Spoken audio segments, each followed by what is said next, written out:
The idyllic fishing town of Mousehole in the county of Cornwall can be found just 2 miles south of Penzance. It's famous for its picture postcard fishing harbour and the Christmas light display that attracts thousands of visitors every year. We found another interesting feature about Mousehole that you almost certainly have never heard of.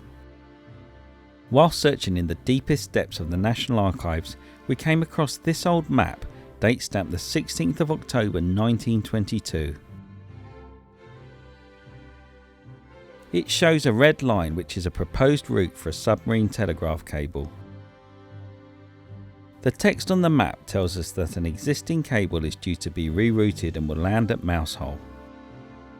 We did a bit more digging and later on found this map, which shows that in fact 2 telegraph cables landed at Mousehole. They were called Imperial Cable No. 1 and Imperial Cable No. 2. We decided to pay Mousehole a visit on the off chance that we might find some evidence of these cables, and what we found really blew us away. The cables are still here. Both Imperial 1 and 2 cables can be clearly seen at low tide.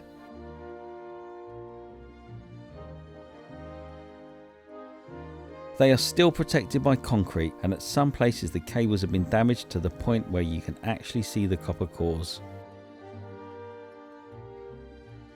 So what's the story of these cables? Well, this is where it gets really interesting. With the outbreak of the First World War in 1914, one of the main priorities of the British was to disrupt German communications. The Royal Navy was tasked with the challenge of finding the German telegraph cables and cutting them. One of the most important German cables ran from Emden in Germany down to Fayal in the Azores, where it then carried on to New York.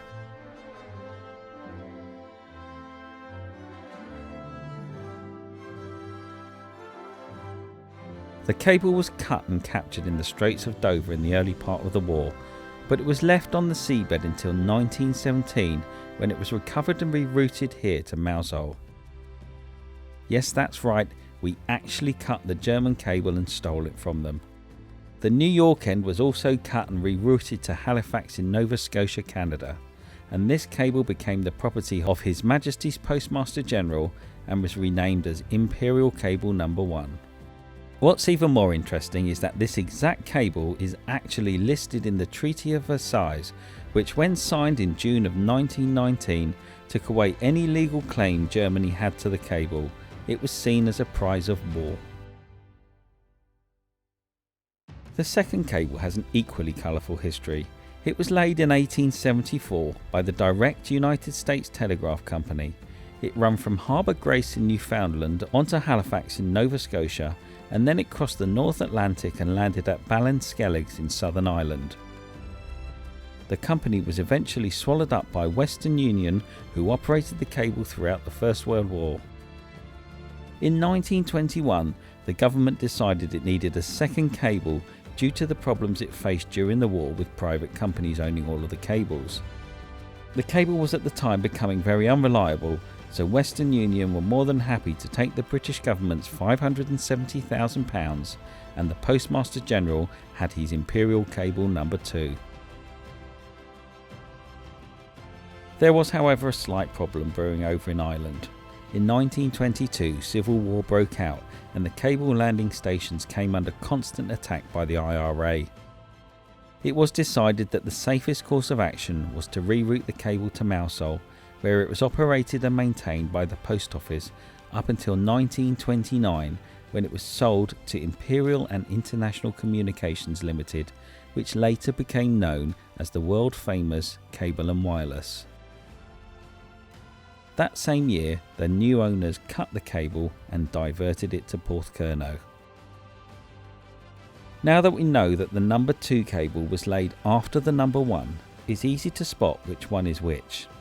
The concrete of the cable closest to Penzance was laid first, so this is the No. 1 cable, the cable which we stole from the Germans.